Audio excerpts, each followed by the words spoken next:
يقول الله عز وجل في سورة النصر: إذا جاء نصر الله والفتح ورأيت الناس يدخلون في دين الله أفواجا. ربما كان الناس في الماضي يدخلون في دين الله أفواجا تحت تهديد السيف، لكن اليوم أصبح المسلمون يخرجون من دين الله أفواجا.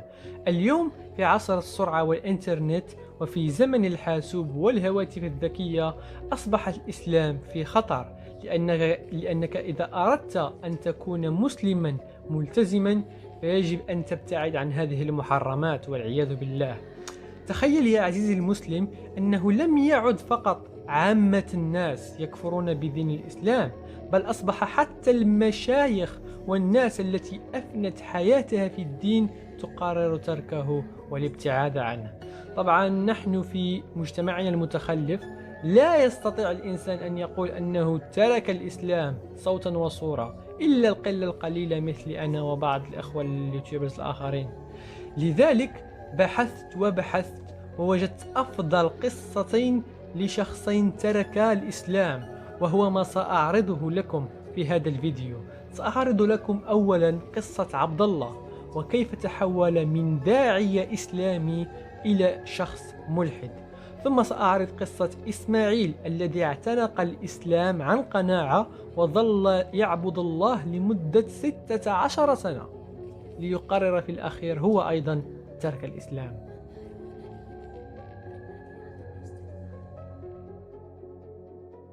عبد الله هو خير مثال لأكبر المتدينين الذين تركوا الإسلام. فعبد الله عندما قرر ترك الدين كان متزوجا ولديه أطفال، وهذه صورته مع زوجته.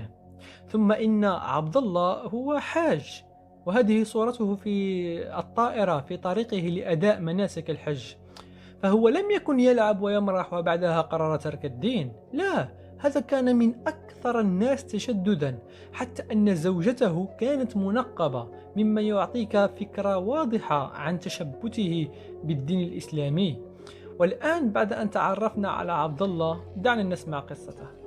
You know, I was born into an Ismaili family. My dad is Ismaili, my mom was Sunni, and I was raised as an Ismaili. And around the age of maybe 18 or so in high school, I found Islam. Some of my friends invited me to read the Quran, and I started reading it. I started praying, you know, what's called namaz or salah, and I got really excited. I found the Quran, and I got really excited about it. I really liked it, and I said, "Hey, this is God's message to me." I didn't look into it too critically. I felt like, you know, I looked into a little bit of other religions and stuff, and I felt it's just instinctive, and I felt like this is something, you know, good, something I want to follow, God's message. And I started praying 5 times a day. And, you know, eventually I took a deep dive into Islam. I started following it with all my heart and mind. You know, within like a few years after that, I started university, and then I got married, and then, you know, what else? And then I started working. So when I was working, I tried my best to implement Islam. You know, I would pray even at the office. I would find a stairwell. I would go and pray wherever I could, you know, and I would get, if we had a prayer room, you know, I would invite other people to come pray with me. And even at university, you know, in the middle of exams, I would stop to pray. I would ask them, can I please get up? I need to say my prayers for Maghrib especially. نعم، وكما قلت لكم عبد الله كان غالبا أكثر تدينا من جميع الناس الذين تعرفهم في حياتك. I used to go from mosque to mosque, videotaping lectures and at conferences, and I wanted to promote it because I felt truly in my heart this was the true religion. I wanted people to go to Jannah. I wanted Allah to be pleased with me, and, you know, I wanted to follow the Prophet. And so that's what I did. I created a website, lightuponlight.com, and, you know, eventually another one, versebyversequran.com, to promote Islam because I believed in it. And there's still a bunch of videos on there if you go and see of that I videotape myself, some of the lectures, and some of the other ones I got permission from others to put online. So that's what I was doing. And when I started working, you know, I would avoid jobs that were involved with riba, you know, anything to do with the bank. I wouldn't work for any banks whatsoever. I wouldn't work in the media industry like television or music. Personally, I would avoid listening to, I wouldn't listen to music. I wouldn't let my kids listen to music. I even put my kids in Islamic school, you know, for as much as I could afford it, even though it was expensive here in Canada. But I mean, that's what you do, right? If you're a Muslim and you truly believe in all your heart, الرجل كان داعية إسلامي ويبذل ما في وسعه لنشر الإسلام ولا يكترث إلى التكاليف. اسأل أي شخص وسيقول لك هذه هي صفات المسلم المثالي، لكن حتى المسلم المثالي سيشك في هذه المنظومة عاجلا أم آجلا. There came a point in my life where I started having a little bit of doubt here and there, small doubts. And eventually, I was at 2 years ago, I had some doubts. I was discussing with a friend online, and he mentioned that a lot of the stories in the Quran actually come from Jewish folktales. And I was very surprised about that, like Jewish folktales. I said, no, you mean it came from the Bible or the Hebrew Torah. And when I looked into it, I found out that actually a lot of the stories are from the Talmud, which is actually the Jewish commentary and the Jewish stories and basically the rabbis, commentary of the traditions. And so it doesn't really have a divine origin.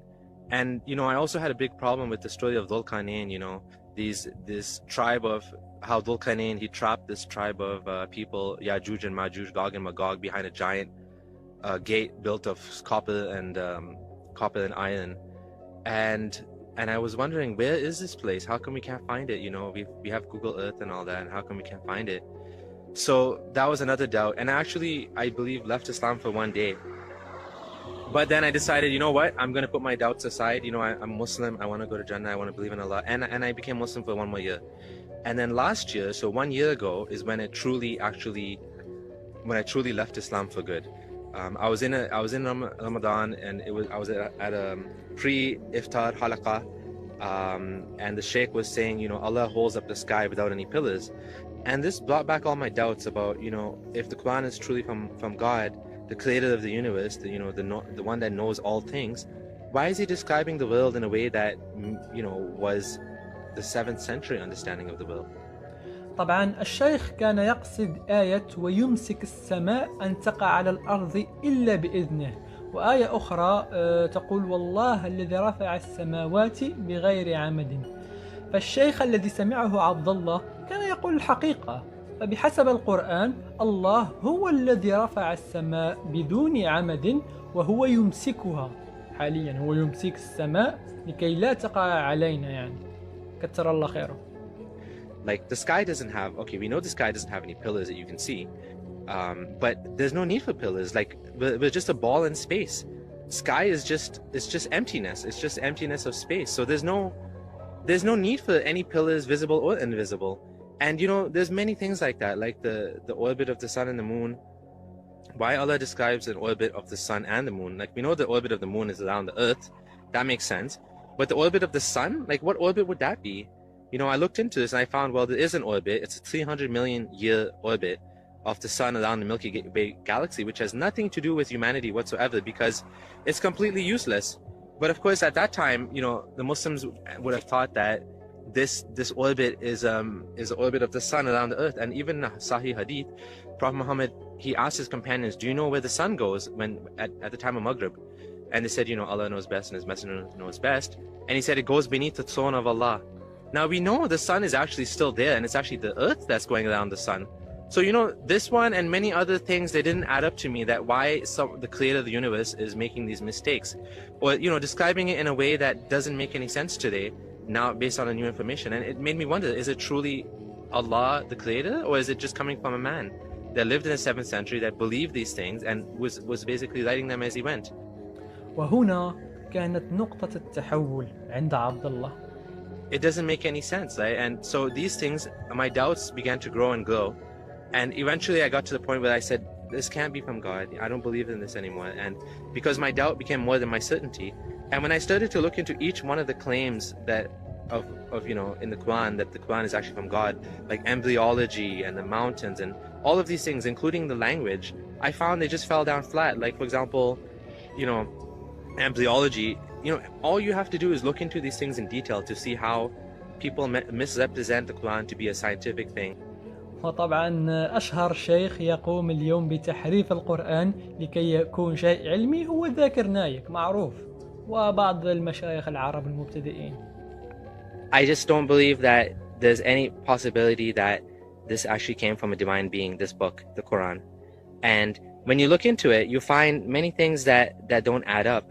And this is why I had to eventually leave Islam, despite all the investment I put into it, emotional investment, and my personality, my friends, everything was Islam to me. So this was a huge loss, losing God.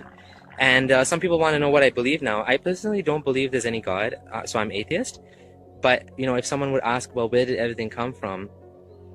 I would say I'm still learning, and I don't think we have all the answers. But it is possible there is a force, outside of the universe.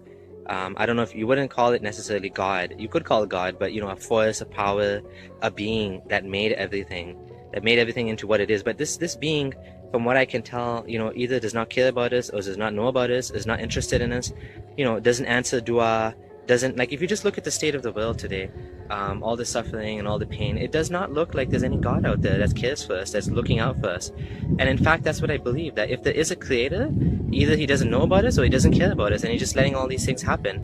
نعم صدقت يا عبد الله. لو كان هنالك إله جيد لما سكت أبدا على جميع أنواع الظلم والشر والألم في هذا العالم. كانت هذه قصة الأخ عبد الله. لنمر الآن ونسمع قصة إسماعيل.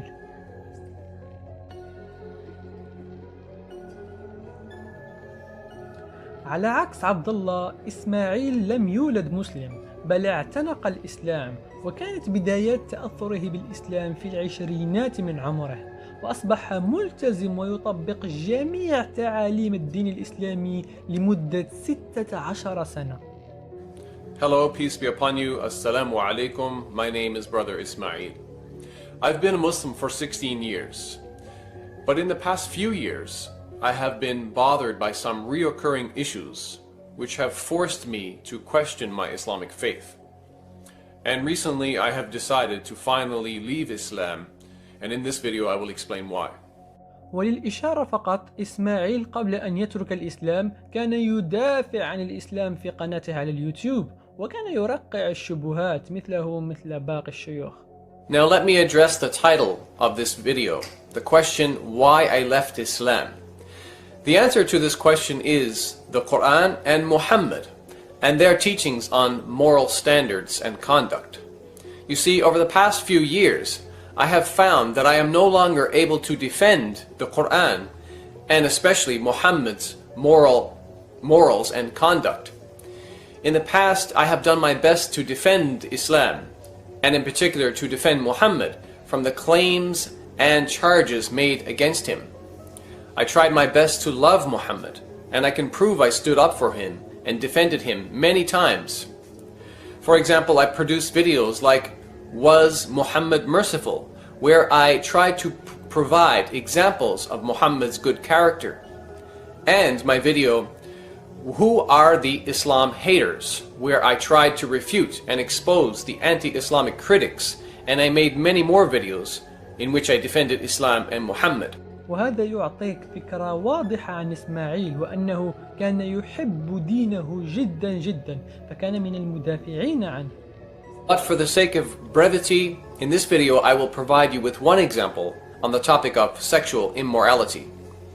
As shocking as it may seem, both the Quran and Muhammad teach that it's permissible, halal, to capture and rape female war captives, even if these women are married and their non-Muslim husbands are still alive. So let's investigate the Islamic sources to see what they say. The Quran in chapter 4 verses 22 and 23 informs Muslim men about the categories of women which they are forbidden to marry. But in ayah number 24 we read, وَالْمُحْصَنَاتُ مِنَ النِّسَاءِ إِلَّا مَا مَلَكَتْ أَيْمَانُكُمْ. Also forbidden are women already married, except those whom your right hands possess. So we see here in the Quran an exception, an example where it is permissible, halal, for a Muslim man to marry a woman who already has a husband. طبعا هذه الآية التي ذكرها إسماعيل تتحدث عن سبايا أوطاس لمن يريد البحث أكثر في هذا الموضوع. Maybe you're in a state of shock. Maybe you're even saying to yourself, this is impossible. The glorious Quran and the noble Prophet Muhammad would never teach such sexual immorality. Or maybe you're thinking, there must be some other more positive interpretation to the Quran, chapter 4, verse 24. Or maybe you're even trying to convince yourself that the great Islamic scholar and the most famous Quran commentator, Ibn Kathir, is completely wrong and he has no idea what he's talking about. Brothers and sisters, I wish all of that were true, but unfortunately, when we investigate the matter further, things just get worse. For example, we read in the following hadith. In Sunan Abi Dawood, volume 2, hadith number 2155, Abu Sa'id al-Khudri narrated, the Messenger of Allah, meaning Muhammad, sent a military expedition to Awtas on the day of Hunayn, and they met their enemy, fought them and defeated them. They took captives. فَكَأَنَّ أُنَاسًا مِنْ أَصْحَابِ رَسُولِ اللَّهِ تحرجوا من غشيانهن من أجل أزواجهن من المشركين فأنزل الله في ذلك والمحصنات من النساء إلا ما ملكت أيمانكم أي فهن لهم حلال إذا أنقضت عدتهن. مع محمد ما فيش مستحيل. بعض الصحابة لم يستطيعوا اغتصاب بعض النساء لأن لهن أزواج على قيد الحياة، وهو شيء منطقي. فقال لهم محمد لا عادي عادي عادي عادي عادي عادي عادي عادي. قال لهم محمد انتظروا لقد نزلتني آية من عند الله. هؤلاء النساء فقط جاريات سبايا، من المسموح لكم اغتصابهم عادي حتى ولو كان لهم أزواج عادي. So this hadith informs us that the Muslim soldiers had a problem. They wanted to have sex with the female captives, but these women were already married and they had husbands who were still living. So Muhammad then claims to receive a revelation from Allah that instructs the Muslim men to wait for a period of time to ensure that the female captives are not pregnant. And then after that period, these Muslim men are allowed to go and have sex with these married women. Now ask yourself this question. How would you feel if your wife or any woman in your family was captured by some enemy soldiers, then forced to divorce her husband, then forced to marry one of those enemy soldiers, then forced to have sex with that enemy soldier whom she obviously hated? And all of this happened while her husband was still alive. Do you think that your wife, your sister, your daughter, or your mother would agree to have these things forced upon her in humiliation? No sane person in his or her right mind could defend the Quran and Muhammad on this issue. This is nothing more than legalized rape of married women, and I cannot believe that this is from God. So therefore I am rejecting the Quran and Muhammad on this issue. Now you have some idea why I left Islam.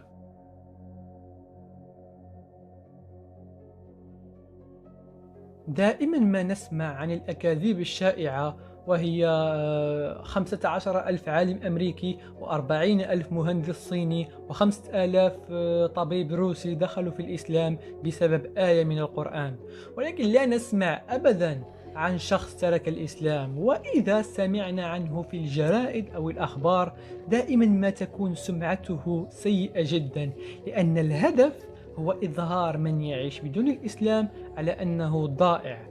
لكن الضياع الحقيقي هو أن تضيع حياتك في هذا الدين، فهو فعلا لا يستحق. ملايين المسلمين يتركون الإسلام سنويا بفضل الإنترنت، وقصة إسماعيل وعبد الله خير مثال. كان هذا فيديو المسلمون يتركون دين الله أفواجا. إلى اللقاء وأراكم في فيديو جديد.